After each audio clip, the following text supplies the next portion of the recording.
Asia cup খেলতে প্রথম ধাপে সংযুক্ত আরব আমিরাতে যাচ্ছে বাংলাদেশ দলের একাংশ। এই মুহূর্তে হযরত শাহজালাল বিমানবন্দরের সামনে আছেন সহকর্মী তামিম হোসেন, সেখানে কথা বলছেন জাকির হোসেন অনিক। সরাসরি যাচ্ছি সেখানে। অবশ্যই আমরা ভালো করার চেষ্টা করব, আর প্রত্যেকটা ম্যাচে স্টেপ বাই স্টেপ ভালো করার চেষ্টা থাকবে, যেহেতু ভালো প্রিপারেশন হয়েছে। ওভারঅল যদি বলেন, আমাদের মেইন লক্ষ্য চ্যাম্পিয়ন হওয়া, আর আমরা স্টেপ বাই স্টেপ ভালো খেলে আমরা ভালো একটা টুর্নামেন্ট খেলার জন্য যাচ্ছি।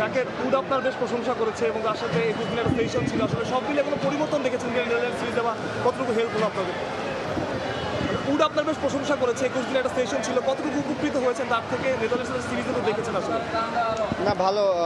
জুলিয়ান আমাদের নিয়ে খুব ভালো কাজ করেছে, স্কিলগুলো খুব কাজে দিবে আশা করি। যে যে টেকনিকগুলো শিখিয়েছে কিংবা যে নতুন কিছু নিয়ে আসছে, যে ব্যাটগুলো, তো এই সুইংগুলো অবশ্যই কাজে দিবে। তো ভালো ভালো সময় পার করেছে। আপনারা ভয়ডরহীন ক্রিকেটটা খেলছেন এবং শুরু থেকে শেষ পর্যন্ত এটা বড় মঞ্চে আপনারা কি মনে করেন কতখানি হেল্প করতে পারে? ঠিক এরকমভাবেই খেলতে হবে, বড় মঞ্চ, সিরিজ, সব কিছুতেই একই মাইন্ডসেটে খেলতে হবে। তো আমরা অ্যাজ এ টিম এরকমভাবেই খেলার চেষ্টা করব। আলাদা কোনো প্ল্যান থাকে কি না এই ভয়ডরহীন ক্রিকেট খেলার ব্যাপারে? আলাদা না, just focus on our basics, that's ইট।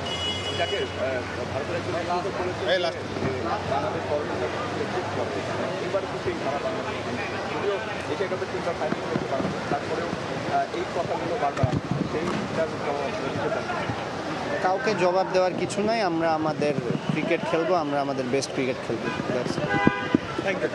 বিমানবন্দরে আসলে কথা বলছিলেন জাকির আলী, এবং বাংলাদেশ দল নিয়ে আসলে তার প্রত্যাশার জায়গাটা তিনি শুনিয়েছেন, এবং সেই বিষয়টা কিন্তু তারা আসলে যতটা সম্ভব আসলে বাংলাদেশ টিম, আমরা যেমনটা জানি যে এশিয়া কাপের আগে আসলে বাংলাদেশ টিমের যে প্রস্তুতি নিয়ে নানা কথা হয়েছে, কারণ ডাচ ক্রিকেটারদের এনেছে। তবে এর বাইরে আমরা যদি বলি যে আজকে প্রথম বহরে 9 জন ক্রিকেটার যাচ্ছেন এবং অফিসিয়াল যাচ্ছেন 3 জন।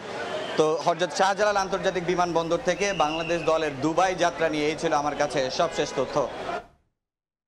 সরাসরি যুক্ত ছিলাম হযরত শাহজালাল আন্তর্জাতিক বিমানবন্দরে।